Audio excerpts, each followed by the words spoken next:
Welcome to Spain, Poco a Poco. Buenos dias, Tanya. Buenos dias. Today we're going to talk about chocolate. I think it's Yay. called chocolate, but Chocolate. Yes. I normally call it chocolate, but chocolate. Oh my gosh. I mean, this is a great subject. Who doesn't love chocolate? I actually do know a few people that don't, but I think most people do. I do too, and I It's have yet to weird. cut them to find out if their blood is green because they are not human. I'm kind of on this thing where it's like, you loving horror films and people not liking chocolate. This is on the same bar for me.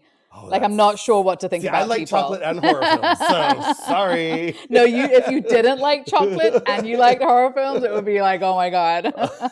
Who are you? Yeah, who are you? Are you human? No, you're not.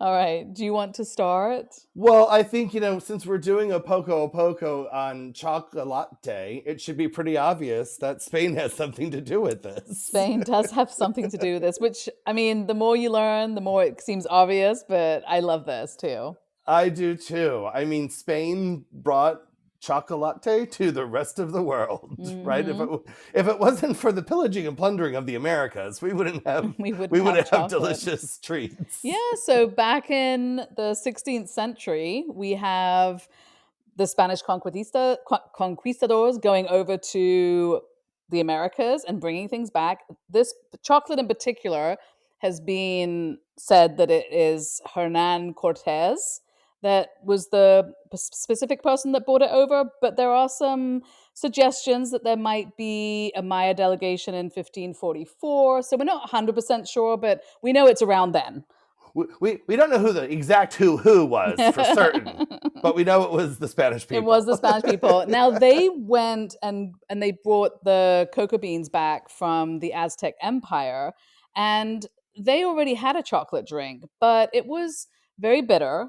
It was I don't know how you would pronounce this, but it looks a lot like Valenciano. It has an X, has X's and lots of vowels and Huaco, jockey. Huahuacatl, Maybe, who knows? Huacoatl. Because we don't speak Aztec. So it was made of cocoa beans, water, chili peppers, and cornmeal, and it was served cold. So, as nice as this might have been, this was not exactly the chocolate we know today. Have you ever had like a Mexican hot chocolate? Yes, very good, but it's sweet. They were not adding any sugar into this. So we're Sweet but talking spicy because they still do add the chili powder very and good. stuff. And I have a very good Diablo cookie, double chocolate cookie that's made with chili peppers as well. And it is a really good cookie. Oh, that So, sounds yes, good. I'm not suggesting that chili and chocolate don't go together, but a cold, I don't know if cornmeal in my cup goes together. yeah. Though. And I'm thinking a cold, hot, like a cold, really bitter. If you've ever had cocoa that is, Yeah, like Baker's chocolate. Ooh, like yeah, baker's chocolate. If you've ever bitten into that by accident or eaten that, I mean, it is bitter. So if you're imagining you're just melting that in and with chili peppers, that's where we're at right now. yeah. So, yes. What do the Spanish think of that, Gaetano? They didn't like it. No. Who can blame them? So after they brought the cocoa beans over and the recipe from the Americas, which was not pleasurable, but wasn't like everyone got to see it. This was for the wealthy, and the monks were part of the wealthy class, right? They had access to all these things, so the monks decided to mix it in with some vanilla and cinnamon and sugar and honey and all the things that make it luxurious and wonderful. Right. And then it became closer to the drink that we're used to, right? The cocoa, how we're used to it. And then they turned it into a hot beverage, right? So also they heated it and maybe sometimes added milk. So we are definitely getting closer to something that would be worthy of aristocracy and clergy at the time. Well, yes. I mean, as we've discussed, when they've pillaged and plundered and brought this stuff back, the turkeys were only for the wealthy at first. But let me harken back to that episode. There we go. Exactly. Well, of course, I mean, the things they were bringing over were they were very unique and elaborate. So this was an interesting find. They didn't know quite what to do with it at first, but once they had turned it into a delicious hot drink with some sugar, now you've got something. And not only that, they were the predecessors to the wellness industry because they had determined that it had solved a lot of problems. I know, this was so funny, right? So there were many medicinal uses actually and benefits, one would say. And it was not surprisingly a highly prized nutritional for additive for fattening Right. people up. So Well, back who then, knew? those are the Caravaggio days of painting, where a plump Right. woman was and a plump man was a sign of wealth and beauty. So, Exactly. Or maybe you were sick and you got too thin and you needed something to get yourself well. So, as a medicinal thing like that, it was helpful. It was also a digestive aid, a digestivo. and And they yeah, claimed it cured kidney disease. So my kidneys should be fine. well, exactly. You're not going to have any kidney problems. I mean, who knew? I don't know how much they knew about kidney disease back then. So, this is who knows, right? Right. And it was also, which I suppose one can imagine, it was a a good vehicle for taking other drugs. So if you've got this nice thing, you could put other drugs that you needed to take inside of this and have something a slightly better to So eat. this is where Mary Poppins got her spoonful of Hmm. sugar makes the medicine go I down. think so. Yeah, I think that might be it. I'd rather have it with chocolate than with sugar myself. Oh, that's true. I mean, and on top of all that, there was already a medical debate on whether this was actually good for people or not. So even though they were throwing it into everything, there were people that would be like, I don't know, maybe this isn't the be all and end all of This, everything, right? but who How dare they knows? speak up? I know. Just so rude. Now, what we can say about the hot chocolate here, which is Hmm. we've talked about before, what I love about the hot chocolate here is it's more like a pudding in a cup Hmm. versus like a hot chocolate milk, Yes, right? yes, and I think this thickness is something that lasted over from the Aztec hot chocolate because that, or the cold chocolate, sorry, Hmm. because that had the cornmeal in it. So I'm thinking that the Aztecs thing might have been quite thick as well in some Right. regards. I don't know that for sure, but that based on the ingredients, it seems like it might have been. So I never had read that. I mean, I don't read the ingredient packages. So now I feel like I need to go run to my cabinet and get my package of my Spanish hot chocolate mix. There's cornstarch in it. That's the thickening Well, agent.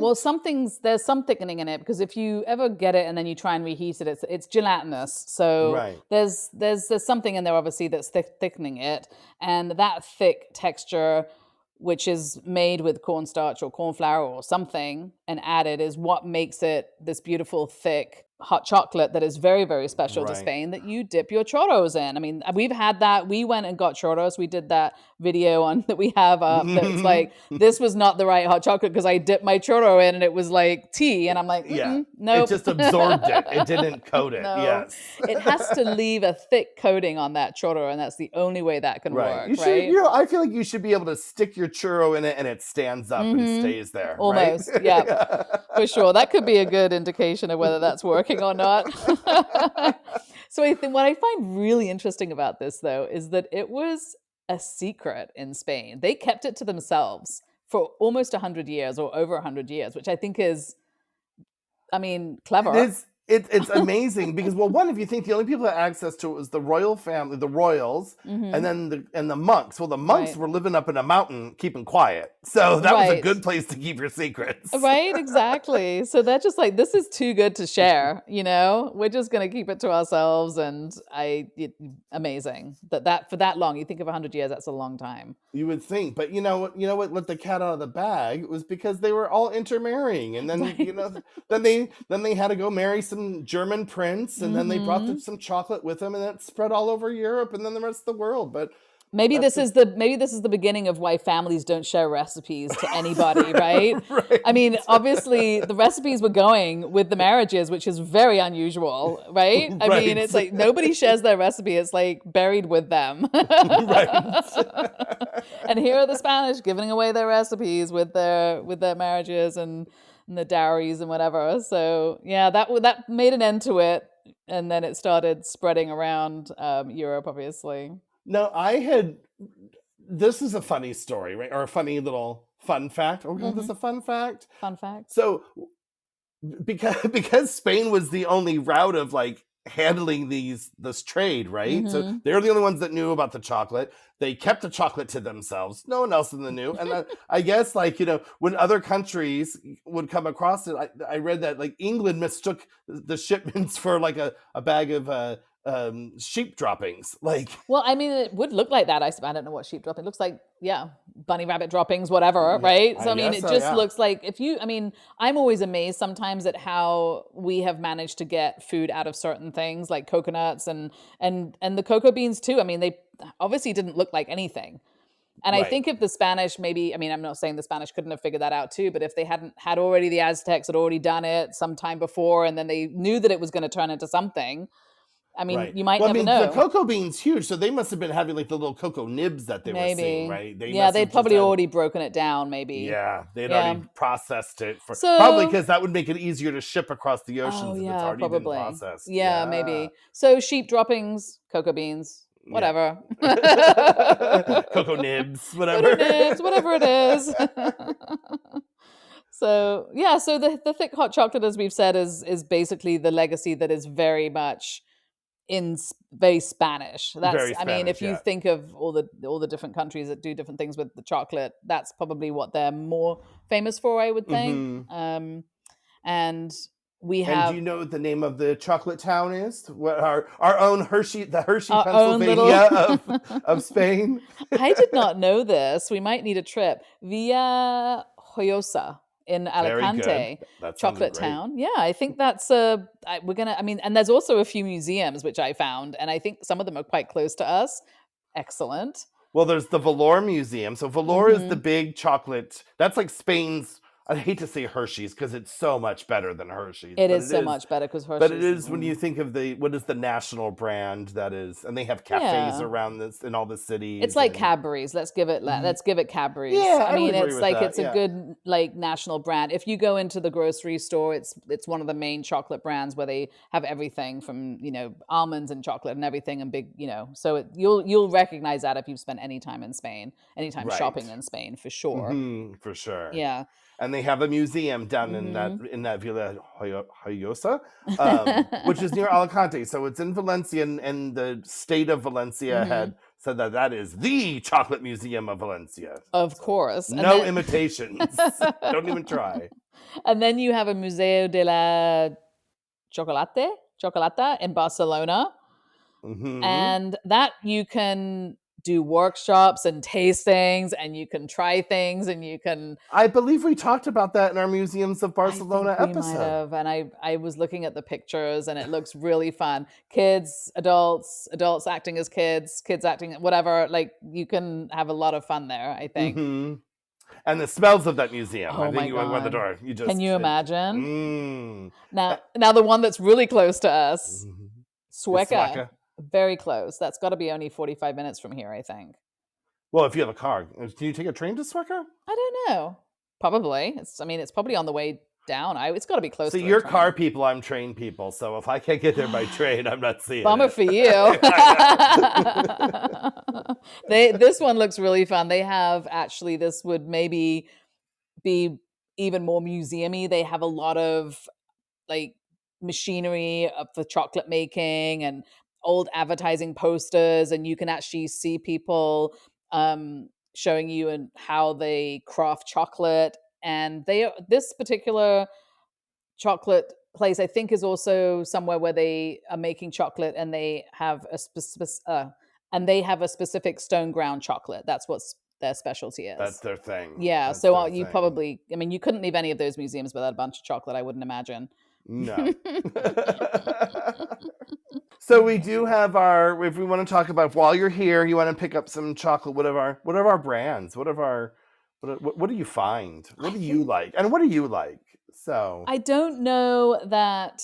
I mean, we do eat the Valor because that is one of the main ones in the grocery store. So I'm just picking up something there. That's where it's Mhm. going. We have also I mean, there is a absolutely amazing chocolate shop in Valencia. I think they're only in Valencia called Papua. I think they're Papua. And Mhm. they make, I don't know if you've seen them, they make those beautiful little chocolates that look like planets and they're like airbrushed. I mean, they're absolutely Oh, they're like gorgeous. artwork. It's It's like, art. yeah, Yeah, it's it's art. You Oh, buy one and you just look at savor it for like 3 days, and then you're like, I should probably eat it. But those are my it. favorite. If it's like I buy those for gifts and things, Hmm. but that's not something you're gonna like just sit in front of the TV and like eat a bunch of them, because obviously they're very elaborate. Well, I mean, I hate to sound lowbrow, but the bag of truffles, the Mercadona brand bag Oh, of really? truffles, I those are a guilty pleasure of mine. Yeah, I Those get are. those. There's like 30 in a bag for like 4 or 5 euros. Yeah, I'm That getting seems like a those. good deal. Zena will tell you La Cositas. That's like the Spanish M&Ms or Smarties. And They're they come in on. more Smarties colors, right? They're more pastel They're colors, more correct? pastel. Well, they're quite bright actually, but Smarties are colored naturally. I don't know that La Cositas are. I think they might be more, but they might be a bit more natural. And they also come in tiny sizes. And those are the ones you'll find like on ice cream or something as more of a Mm-hmm. sprinkle. So they'll come in these teeny tiny ones as well. And those are, so that's kind of like, I'm just bringing that one up as kind of one of the more obviously sort of basic kids chocolate Right. type thing. Right. And then there's cacao, Hmm. which you've got to have our ethical brands. That's That's the one. try to be as least chemical free and pure sugars and less additives. Yeah, and then there's a Chocolates Amatelier, which is another Barcelona, an iconic chocolate house, and they've been around since 1797. But I'm thinking, based on how long chocolate's been here, I don't know if they're the oldest. We should have looked this up before we started. Um, they're getting close. I mean, they're getting It's a close to long the time. Yeah. 1600s, so they might be one of the oldest ones in Spain that have been doing this the longest. And I mean, Spanish chocolate is, I will say, one of the things living here I have seen that definitely in America you don't see as much of is the types of flavors that are added into the chocolate and the types of bars of chocolate that you can buy here. I don't know if you've Mm-hmm. noticed that at all. Mm. I mean, not really. I mean, I haven't paid attention. I mean, I've noticed that the chocolate itself, even the milk chocolate, is a little bit more bitter than like Mm. I feel like the American chocolate is just sweet for sweet sake, not flavor sake. Where you go to like Belgium and France and it's like the chocolate's sweet but also very rich. Hmm. And I'm not saying the chocolate isn't rich here, but there's like a bitterness to the chocolate here in my experience. Not in a bad way. I'm just saying I it's think they like their darker chocolates for mm-hmm, sure. So I would. There's more of an array of different levels of darkness, I think. But mm-hmm. they also, the Spanish have sort of historically just blended more spices into, if you get flavor things like I'll see things with little orange peels and cloves and like different, like even still this kind of chili chocolate, all these sorts of things, like very more elaborate kind of flavors, I think. Not just your regular sort of grocery store stuff, but if you Mm-hmm. find some artisan chocolate, I think the flavors in But the I would artisan chocolate are say different. even the grocery store brands have some of these exotic flavors that you Hmm. might not necessarily expect to have the generic brand Right. have these flavors in them as Yeah, well. and I do think they like their chocolate darker here, because I think you're right. Like some of the other countries around Europe they do a much richer, much more elaborate milk chocolates, I think. Hmm. Yeah. So we talked about. So I guess maybe we should go into and end the show with what brought chocolate up to date to taste it is, and what each countries have where they put their hand in the pot, as Hmm. it were. So in Spain, as we know, they introduced it to Europe and Hmm. they sweetened it. So That's a that's what major. they've done. That's major. That's major, because that created something that other people were like, "Oh, what can we Right. do with it?" Right? And the French, obviously, they, you know, they got the chocolate probably through royal marriages and stuff, and it got up into France It was and part of the dowry, right? got a Give part of us the the dowry, recipe and right? your bride, right? Or just the recipe, maybe. And obviously in France also it became very fashionable, they and they started to create very sort of elaborate, beautiful chocolate houses. And that was sort of their like very just for the elite, so they turn chocolate really into something very elite. Like in Spain, I So you think mean like chocolate house is not like a chocolate house, not like a gingerbread house. not like or do you mean like a fashion house? Like I it mean was like like a fashion house. right, like a couturier of chocolate. Yes, because I feel like in Spain the chocolate was only for the nobles and the clergy, because those were the people that sort of had access to it, and it was something that was expensive.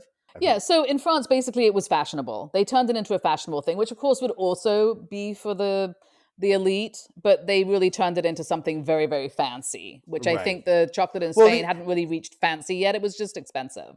Now this was the elite that had access. I mean, it was the rich, right? Was the so rich. Rich doesn't mean you're elite. It just means you can afford things, Exactly. Right? So a common man with money could now have access to it, right? So yeah.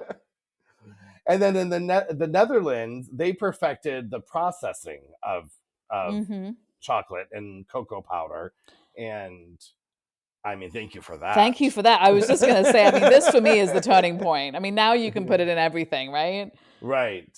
And through that processing, they were able to make it easier to make solid chocolate and the chocolate bars and everything else. Which is interesting. So turning it into a powder made it easier to turn back into a solid.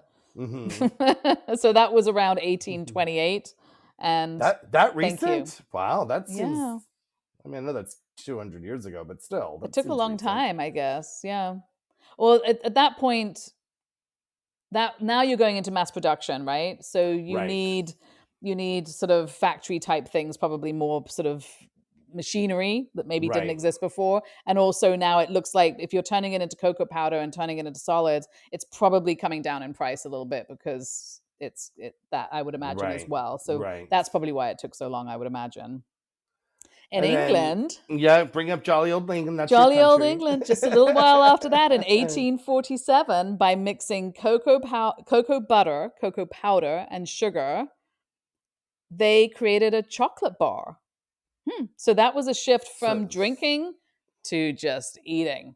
Wow. So the United Kingdom took what they learned from the Netherlands and they made the chocolate bar. I guess so. The Netherlands provided the process to start to the processing of the powder.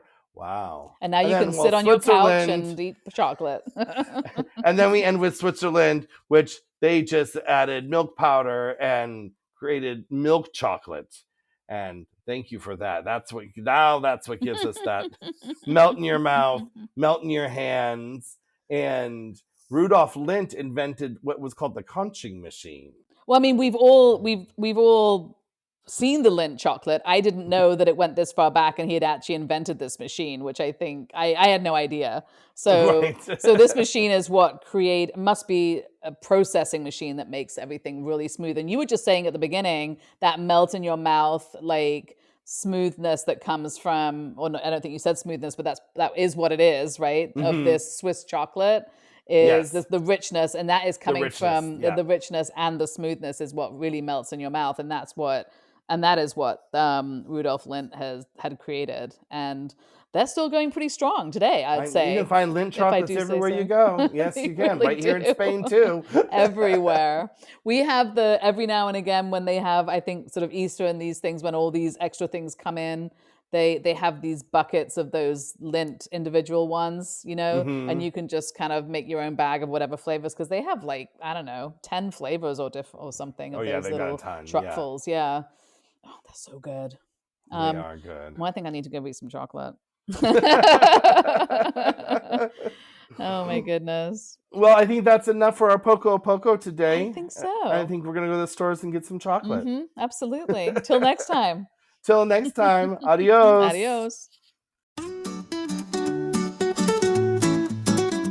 Thank you for listening to Our Spain Poco a Poco. Since you love us so much, please do go on to our social media and follow us and like us and subscribe where you're listening, because it really does help us to grow and stick around and do what we are very much enjoying doing. And, give us a shout out on the social medias. Give us a comment on what you would like to hear us talk about? I mean, we like to hear ourselves speak, but we do want to make this, informative for our listeners. Absolutely, yeah. You can comment on one of our posts, or you can send us a message through our Spain Facebook page or Instagram. So we would love to hear from you. Yes, we would. Till the next episode. Bye.